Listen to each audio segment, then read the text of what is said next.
Hello internet, my name is fucking Lave, and this week I watched fucking John Wick Chapter 2. The fucking boogeyman is back. The guy you said to kill the fucking boogeyman. So John Wick Chapter 2 is directed by Chad Stahelski, who co-directed the first one. And what's really surprising is that there actually is a plot to spoil, so I'm not gonna do that.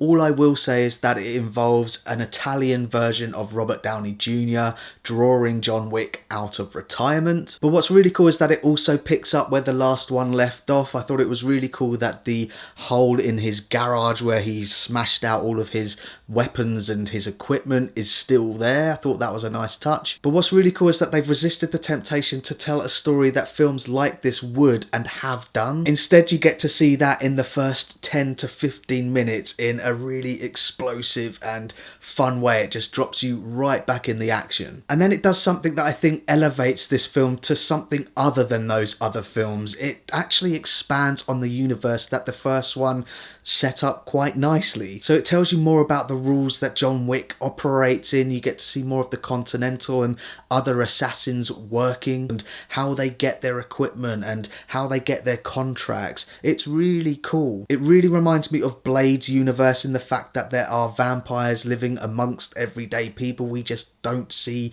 what they're doing or their operation, and a mix of The Shadow, but in a good way. And I think that serves as a perfect metaphor for this film. So in the film you get to see call centre like people putting through calls, and then they use really retro tech to connect it to someone else, and then it goes onto this really retro computer, and then everyone gets sent a text message for the contract. And that's really what this film is. It's a retro 90s action film with a contemporary gloss over it, and it absolutely knows that. It knows what it is, and that makes it so much fun. Now, while it is cool that they have expanded on the John Wick universe and shown you more about how things work, I do have to admit that the overall script and premise isn't amazing. It's okay, it's good, it's serviceable for this film. But then you're not going to John Wick to see that. You're going to see John Wick kick ass, and in that sense the movie absolutely delivers. It's so much fun. You get all of the gunshots to the head with the weird fighting style, which really reminds me of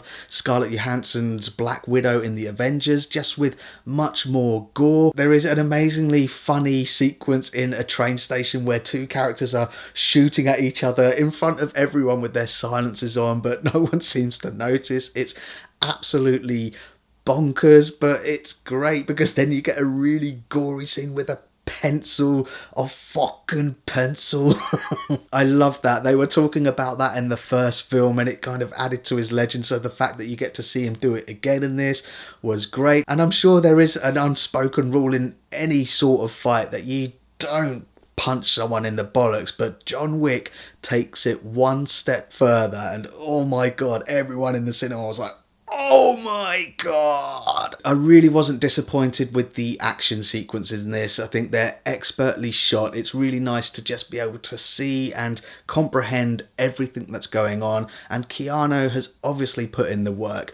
That's what I will say about this film, is that it plays up to its strengths, but it also knows what its weaknesses are. Now, as much as I love Keanu Reeves, he's been in so many films from my childhood, but everyone knows he's not the greatest actor. So wisely, like the first film, he literally will only say a sentence, maybe even just a word at a time. And the same can be said with the other co-stars. What's really funny is that Ruby Rose was in this, and she was also in the last Triple X film, but wisely, she doesn't say a word. She's a mute or something. She only speaks in sign language, and even then I thought she didn't act that very well. I'm sorry. It was also really nice to see John Leguizamo reprise his role from the first film, and there's also a cameo from Laurence Fishburne. In the last few films that I've seen Laurence Fishburne act in, I always think that he's really just hamming it up, but I have to admit there was a part of me that was really grinning when Morpheus and Neo were sharing the screen again. That was great. And the only other negative thing that I will say is that I think this film is a bit too long. It clocked in at about 2 hours, and there were certain parts of it where I really felt like it was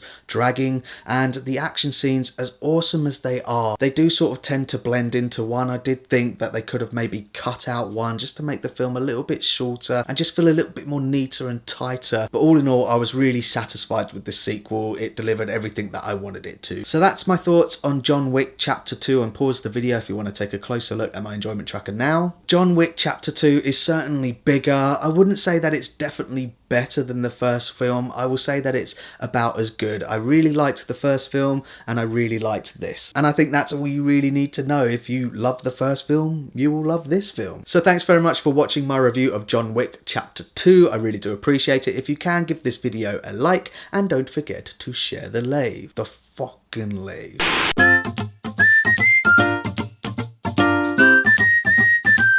Subscribe.